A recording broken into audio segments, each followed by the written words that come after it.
Jesus. And you actually mentioned a song. I have it written down here. Now, you couldn't pronounce the second name. I couldn't pronounce the second name. Luke, can you try and pronounce it? I think it might be Spehar. Luke Spehar. We'll Okay. go with that. You say it confidently, and you're right. Luke Spehar.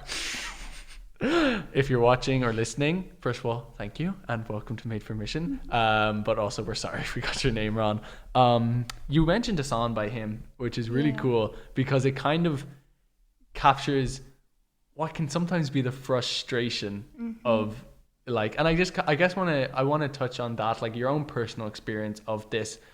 I guess like I don't want to call it a struggle, but like this going like this goal Sure. of abiding. Like, what's been your own personal experience of it? Yeah, well, the song Be Still definitely touches upon this, I guess, this answer that the Lord gives us when we ask him questions, basically. And so we've seen in the Gospels as well that as Jesus has been preparing his apostles, like, I'm going to leave and here's all that you need to know. He's basically giving them a roadmap. And yet they still have many, many questions. Like, they still don't seem to understand or grasp. And so there's a lot of wrestling with that lack of understanding on the part of the apostles. And this song, Be Still, the phrase that struck me a lot when I was contemplating this topic for today was just that within that song, it says that it surprises me to know that you answer all questions just by simply saying, be still and know that I am God. And I think that that's kind of like we've seen within the Gospels as well, like he's preparing them, giving them all of this information, like the Holy Spirit's going to come upon you, but also just like, as I am in the Father, you remain in me, and just like abide with me. And like that is what he starts with. He always starts with like peace be with you, or abide with me, remain in me. And that's the first thing. Like all of your questions, like I suppose you're human, they're going to come, flood me with them, great. But honestly, the answer to all of them is just to be still and know that I'm God. And that's just, it is frustrating sometimes because it's not always the answer that we want to hear. But it is the most perfect answer that we could receive, despite what it might feel like at times. Yeah. And so we've like this whole podcast, this episode, we've talked about abiding with God, and we've talked about like these like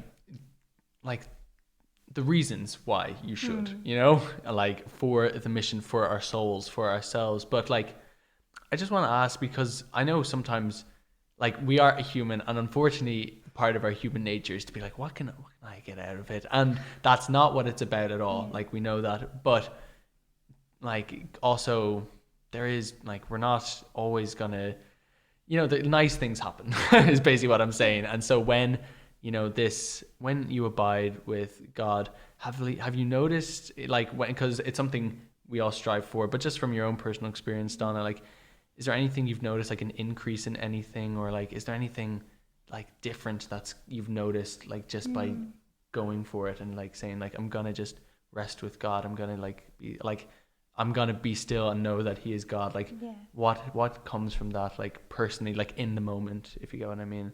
I think like personally, and you said one of the words there, just when I have been able to surrender enough to just simply abide with him, there's a deep sense of rest that comes about, and a peace within myself, and I would say even like a warmth. And it's hard to describe. I think often of like a father just like holding his child, and that warmth and that love that surrounds you, despite chaos or things that might be going on around, out externally or interiorly, like that sense of peace and profound tenderness and warmth, that just like being embraced by the love of God, for me has been very consoling. And it's not easy by any means. There are so many distractions and things that happen in our life, but it is very, very special, and something that the Lord desires to have with each and every one of us. So So good.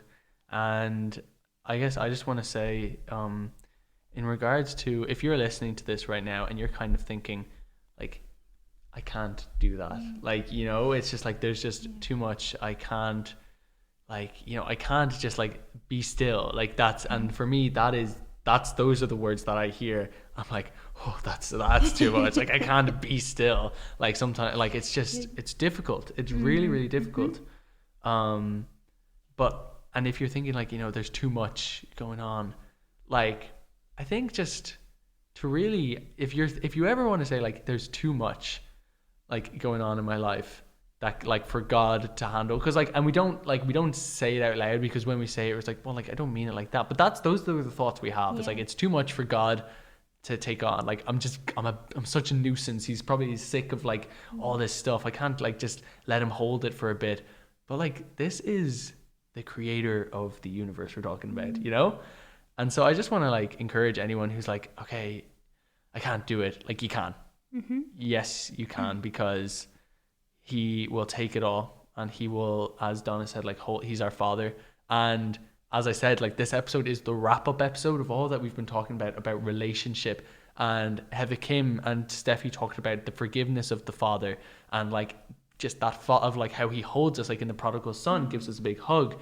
I was talking about, you know, when we don't feel worthy to proclaim the mission, but then there's the mercy of the father, and it's that mercy, that forgiveness, that love, that it like a simple truth, guys, that if you need to hear it, God is love. Just like rest with that. If you ever doubt, like God does not feel love, God does not have love tendencies. He is the embodiment. He is love itself. So like take that as your comfort. If you're struggling, if you're like just know that when you are resting with God, it's not like you're resting with the creator of the universe who created you and loves you. And that's what this is like. It's all about relationship with God. And like you can't, and we even mentioned this with Steffi, like you can't go out on a mission and talk about someone you don't know, you know? And the best way you know him is because he invites us to just be with him. And that is, and like as Donna, you said, essential to the mission, you know? And I guess just one final question before we wrap up. Sure. Do you have any practical tips for people who are listening and going like, this sounds great, how do I do it? Do you have any practical tips from your own experience? Because we're all learning, and yeah, like do you have any practical tips for abiding? I think I mentioned a little bit that it's not necessarily something easy, and you're saying it too, like I can't just be. And I think that is an okay place to start for one. Like it's okay if you don't have this profound, like contemplative, like time of silence, like beautiful if you do, but to not let that stop you. Be like, oh, that's not for me. Like I can't be, and so I won't be. So first is just like taking that step, like saying yes and spending that time with God, even if it is chaotic, even if literally you're like pacing around your house or something, just to get out all of like whatever's on your mind. Like that's okay. Also, I heard of, I was at a conference once, and the gentleman that was presenting called it monkey mind, but basically that monkeys are like all over the place thinking about a million different things. And he's like, if you're sitting in prayer and you're like trying to just be, to have like a notebook or something with you, and if something comes to mind, like it could be something silly and just like write it down to get it out, or it might be something that you actually need to do, and so it's concerning you, like, oh, I forgot to do that, so write it down, because then you know that after that time you can come back and look at what it was. Like you don't have to worry about that during that time. So those are definitely two practical things. I think it helps. Just say yes for one thing, and it doesn't have to be a profound time of contemplation to just be with the Lord. Like I said earlier on, like be with the Lord when you're having breakfast, be with the Lord when you're watching a movie, like just be with him, and that is a starting place. And yeah, just allow the Lord to like entrust those things to the Lord as you're sitting with him, and be like, okay, I'm going to set this aside. Also, last one, just like don't reach for the stars, like right away, like you can at some point, but like if all you do is start with a minute, like just take a minute and be like, okay, I just like finished my shower in the morning, and just like take a minute before you head out the door, and then 5 minutes, and then 10 minutes, and just like start slow, be gentle.